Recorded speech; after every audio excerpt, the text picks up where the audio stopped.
So this crop circle had points. If you took the center of these little circles and drew a square, and there's the circle, and if you took the outside and drew a circle around it and then used the tangents just to draw this square, and you did this, I did this in the computer in AutoCAD, and the perimeters of both of these are equal. Well, I made this in wood in February, way before my birthday, June 1st.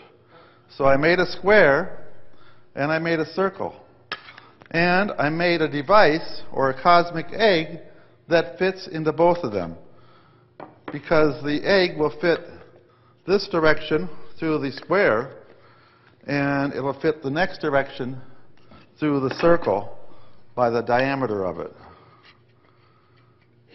So the ratio of this, if we go back to David Serrata's talk, and that number that he was talking about sometimes, 1.27, the ratio of this egg is 1 to 1.27. Amazing how all this stuff and all these talks all seem to fit together with these numbers that we always come up with.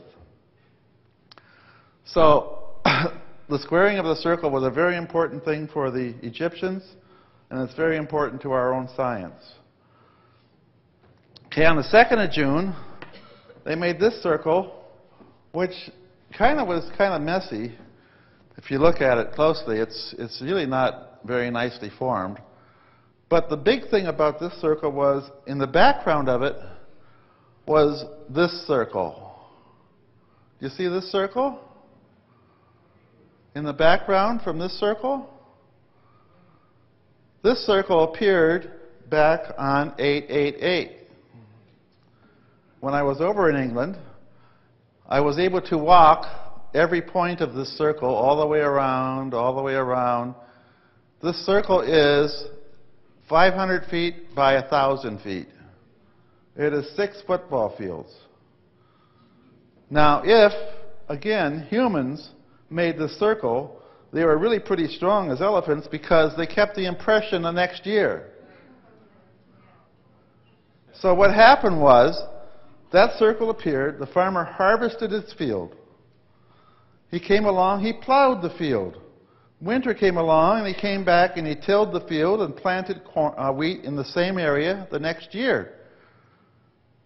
Yet he was not able to overcome the structure of the ground where that circle had been laid out the year before.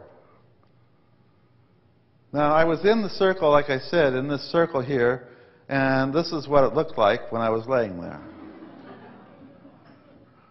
So it was very pleasant, very nice energy. You just go there and go to sleep, meditate, do whatever you want.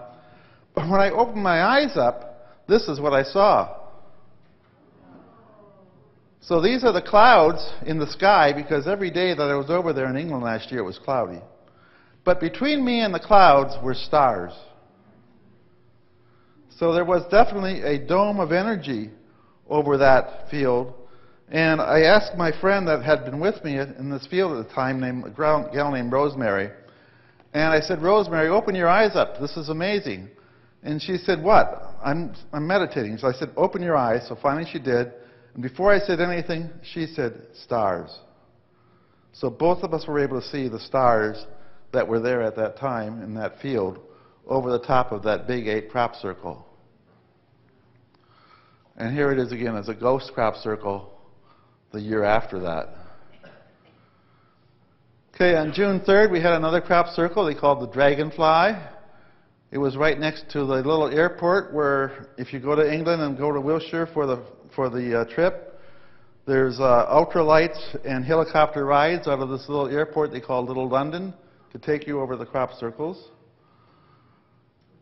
And this is like a Trinity crop circle on June 5th. But you notice how this grain is starting to look kind of different in these fields, because this is the next thing I discovered about the crop circles this year, is the lay of the crops. This one was very nicely swirled, and it was like 3 little fish. They were blowing bubbles. You see that? So I found this little cartoon to go with this crop circle. See? The fish are talking to the people. Hey, they speak fish. So the crop circles are trying to talk to us, and that's how hard they find to get through to us, is the fact that it's really like a cartoon. Like, hey, they're speaking fish, they're blowing bubbles. So we have to raise our consciousness and raise our level of intelligence or whatever it is to try and get more information from the circles. This was a really beautiful circle. See how detailed the feathers are in the back here, and a phoenix bird. This is the picture of just the tail. And a lot of work went into doing all this. And of course, it only takes like 5 minutes or less for these things to appear over there. On June 13th, we have a Star of David, or star tetrahedron 3D, appearing in a circle with a cycle of 6. And again, if you look at this circle, oh, that's not the one. Look at this circle. Go backwards. Here, there we go. We look at this circle, we find that part of it here is kind of mislaid. And that's this part right here. And so this is again telling us to watch for a solar flare on that July 7th date, with the positions of the moon and going into the eclipse that was going to be taking place on July 7th. This one was more like a maze. You could start in the center and walk out here and go down here and walk around and go down to here and then come out finally around there. So it's kind of like walking into a maze. This one here is demonstrating again the solar flares. See how these arms with the sun in the middle look like a solar flare coming out of the sun. This one I don't believe was authentic, because it wasn't as detailed. You notice how these parts of the arm are not quite the same? So I don't think this one was made by, again, the masters, or by someone lesser that didn't take care of all of his geometry. Because most of the crop circles are very particular and very accurate with their geometry. Okay, this was a very strange crop circle. Just before the solstice, we had this appearing as a sextant. However, the next day, we had this. Here's the first crop circle. It has a second one joined to it. So now my friend Bert Jensen, I'm sure you've heard of him, many of you. Well, he sent me this email about this crop circle on the next day saying, hey, that's a belly dancer. So we have a lot of fun. Our research group that I'm with, we just have a lot of fun in doing things like this. But the next day, this part of the circle is going to be over here. See it? It's way over there. They have all this scribbling going down, all the doodling, and so far there hasn't been any interpretation of what this message is from these 3 lines or 4 lines of, I don't know, doodling or whatever it is coming out of that crop circle. And again, they were in 3 days in a row.